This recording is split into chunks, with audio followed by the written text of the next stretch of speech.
Será que é constitucional revogar por uma lei ordinária um benefício que foi criado, mas por uma lei complementar? Olha, foi isso que o Supremo decidiu. Isso cai, editor, cai aqui, editor, te vira. Vê, tem questão pra caramba, isso é um assunto massa. Queridos alunos, hoje a gente vai analisar uma das decisões mais importantes, né, do Supremo Tribunal Federal e que trata, de certo modo, sobre um tema que sempre foi muito presente em direito constitucional, mas também toca no direito administrativo e direito tributário, que é o tema 1352 de repercussão geral, tá aqui, que fixou uma tese vinculante sobre a possibilidade de você revogar ou de você alterar, por meio de uma lei ordinária, um benefício que foi instituído para um servidor público, mas que foi feito por uma lei complementar. Quando essa lei complementar, ela é materialmente uma lei ordinária. Professor, sei de nada disso. Calma, vê esse bicho. Fica aí. Essa decisão ela foi relatada pelo ministro Edson Fachin e ela superou grandes divergências jurisprudenciais que perduravam há décadas isso. Mas espera, você não se inscreveu no canal, você não comentou, vai, comenta aí, bicho. Senão, né, tem que dar uma moral pra gente. Eu me chamo Felipe Dux aqui, adora cair em prova, sou professor aqui de direito aqui na casa. Então se inscreva no canal e aproveita para ver tudo que a gente tem aqui e entrega no canal de estratégia. Como se sabe, a relação hierárquica entre diferentes espécies normativas no nosso ordenamento jurídico brasileiro, ele sempre gerou muitas controvérsias, especialmente doutrinárias e também jurisprudencial, isso cai muito em prova. Particularmente, é complexa essa ideia quando a gente fala, pô, qual a diferença de uma lei ordinária e de uma lei complementar? Será que é possível, portanto, revogar e alterar dispositivos de uma lei complementar, mas por meio de uma lei ordinária, professor? Veja, a lei ordinária, ela é, de certo modo, diferente da lei complementar, você sabe disso, né? Veja, essa questão, ela ganhava até especial relevância quando se tratava de benefícios que foram concedidos para servidores públicos, onde a aplicação desse princípio do paralelismo das formas gerava uma interpretação conflitante. Ora, se foi criado por uma lei complementar, deveria ser excluído também por uma lei complementar. É o paralelismo. Só que essa divergência que foi criada, ela gerou uma grande insegurança jurídica, porque vários entes federativos olhavam para isso e falavam, peraí, uma lei ordinária vai revogar uma lei complementar que versa sobre um benefício que foi dado por um servidor público, como é que isso pode ser feito? Bom, esse tema foi parar no Supremo, é o que eu vou te explicar agora.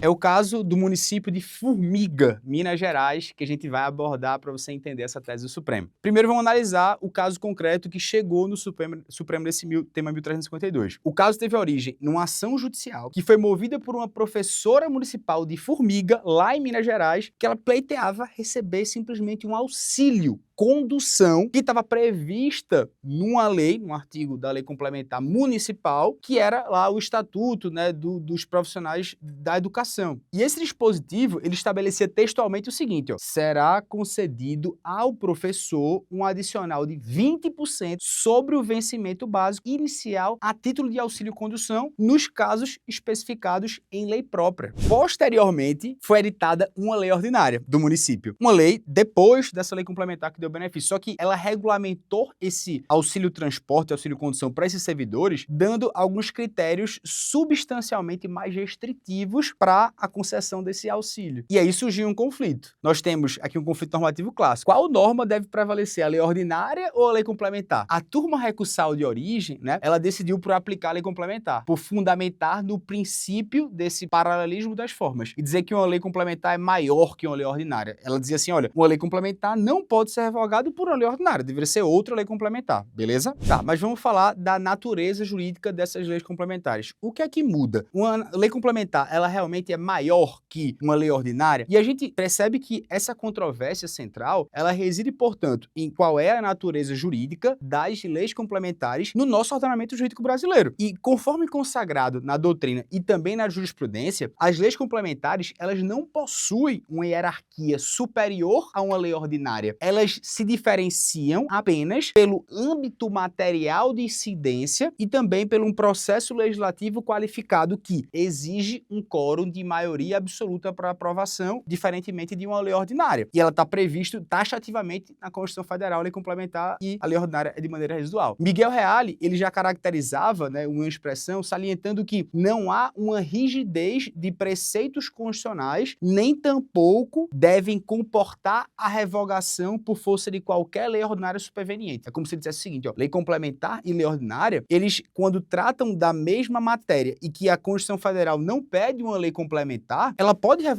ser revogada através de uma lei ordinária. Professor, traduz isso aí para ficar mais fácil. Veja, o que determina a possibilidade de você ser revogado não é a forma legislativa adotada, a lei complementar, mas sim a natureza material do que foi disciplinado aqui. Se a Constituição Federal ela não reservou que esse tema deve ser por lei complementar, não existe um óbice que haja a disciplina agora desse tema por uma lei ordinária, porque essa lei complementar ela é materialmente uma lei ordinária. E aqui, portanto, está o ponto nevrálgico. A Constituição Federal ela não exige lei complementar para disciplinar uma matéria envolvendo o servidor público. Logo, quando uma lei formalmente complementar trata dessa matéria, ela deve ser considerada uma lei complementar materialmente ordinária. Professor, me diz aí, veja, a gente tem que adotar o princípio da simetria no federalismo. Foi isso que o Supremo basicamente falou nesse julgado, tá? Ora, o princípio da simetria, ele também é denominado de paralelismo das formas e ele exige que os entes federativos, eles observem em seus ordenamentos a mesma sistemática de processo legislativo que foi estabelecida pela Constituição Federal. Isso significa que estados, Distrito Federal e os municípios, eles não podem criar reservas de lei complementar para matérias que não estão previstas constitucionalmente. Ou seja, trata-se também dessa aplicação do federalismo cooperativo brasileiro, ou seja, onde a competência legislativa de cada ente, ele deve espelhar o modelo federal em determinados assuntos. Perceba que essa simetria, ela impede a criação de falsas leis complementares no âmbito estadual e também no âmbito municipal, porque ela é formalmente uma lei complementar, mas materialmente uma lei ordinária. Então, qual foi a tese fixada pelo Supremo, professor, para eu entender de maneira muito clara? Por unanimidade, o plenário do Supremo Tribunal Federal fixa esta tese de repercussão geral dizendo o seguinte: é possível a revogação ou alteração por lei ordinária de benefício instituído a servidor público que foi feito por uma lei complementar, quando esta lei complementar ela é materialmente uma lei ordinária, porque foi observado o princípio da simetria. Agora, explicando de uma maneira até mais técnica, tá? Essa tese, ela estabelece 3 elementos fundamentais. O primeiro é a possibilidade de revogação por lei ordinária. O segundo é a condição de que esta lei complementar, ela trate de temas de lei ordinária. E o terceiro é que haja a observância obrigatória do princípio da simetria, ou seja, essa lei complementar seja revogada por uma lei ordinária, mas não por um decreto, por exemplo. Então, em resumo, essa decisão ela consagra o princípio da primazia da substância sobre a forma no direito constitucional brasileiro. Então, em resumo, o Supremo fundamentou em 3 pilares sólidos. Primeiro, a inexistência de uma reserva constitucional para tratar sobre esse assunto, como destacou o ministro Edson Fachin. A Constituição Federal não exigiu a edição de uma lei complementar para tratar sobre servidor público e, por isso, poderia vir uma lei ordinária e revogar, portanto, essa lei complementar. Beleza, certo? Segundo, a aprovação dessa norma por um quórum mais exigente que o necessário, ela não se torna ser possível exigir, porque, novamente, esta lei complementar, no fundo, ela é uma lei ordinária. Materialmente lei ordinária. Ou seja, formalmente lei complementar, mas materialmente lei ordinária. Logo, basta o quórum de maioria relativa na aprovação, não precisa de maioria absoluta. E, por fim,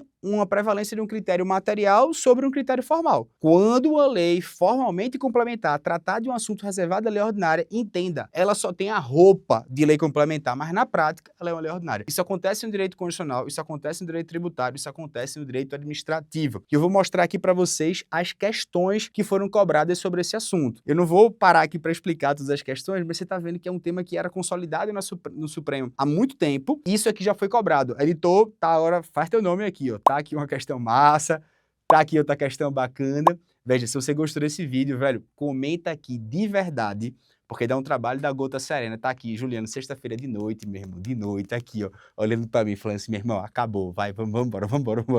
Valeu, comenta aí, um abraço.